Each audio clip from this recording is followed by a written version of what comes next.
My name is Abia Elizabeth Ibrahim, URK17CS172, and today we're going to do our experiment number 6, that is to use the timer functions and objects in JavaScript. So we'll have a look at the code.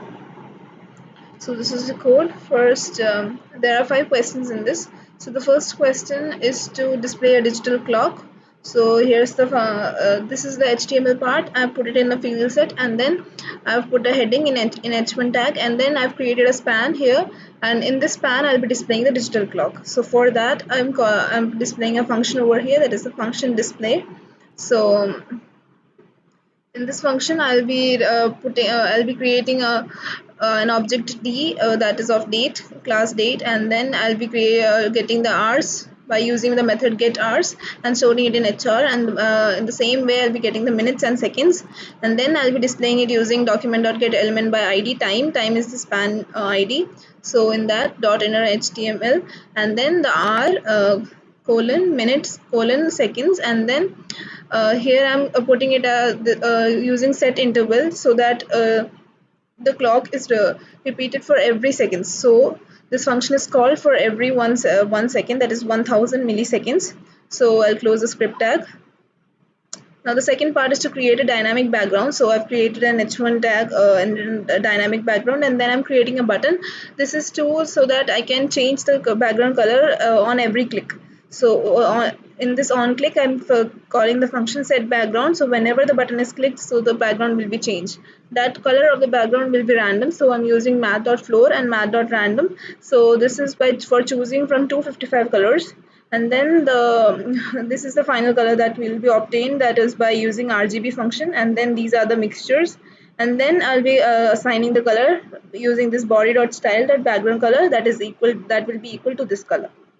Now the third question is to this one is that there will be text, and whenever I'm moving my mouse over that, it will increase in size, and then whenever I move the mouse out, then it will decrease in size. So I'm creating an ID for this paragraph, and then I'm using this attribute, that is in on mouse over and on mouse out, for increasing and decreasing the size respectively. And then I'm creating 2 functions over here. So I'm going to increase size, the whatever content is there in this ID, it will be changed to font style 28, that it will become increased, and then this is the default font style.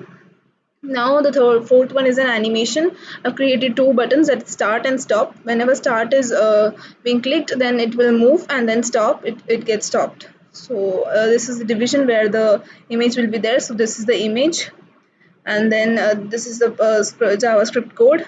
So I've initialized the position as 0, and then I'm creating another variable as id. So this is the move function. In this I've put that element that division in this area. This is the image. So now I'm storing the interval in this function, so that I can use it later in the stop function. Now this is the function which has to be called again and again in every 10 milliseconds. So this function is here defined over here. So the position will be increased, so that the vehicle moves in forward direction, and then that left will be increased with pixels. So it means that it will be going in the right direction. The left will increase, so that it will move in the right direction. So this is the function for stop, and it will be simply by doing clear interval, and I'll be using id, which stores the set interval.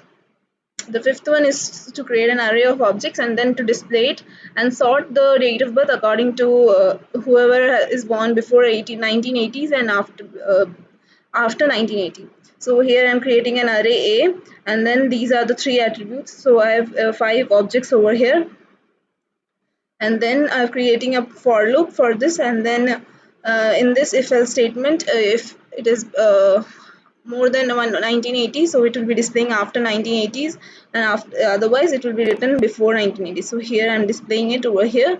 So in this I'm creating some CSS style. So I'm using it under the style in head tag.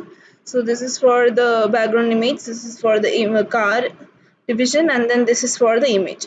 So we'll have a look at the output.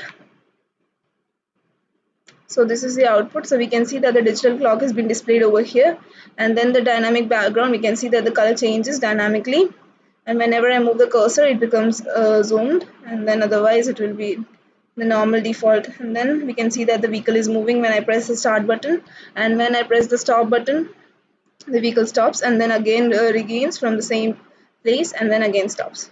So now we can see the array of objects. So we can see that these are the array of objects. So it's the end of experiment number 6.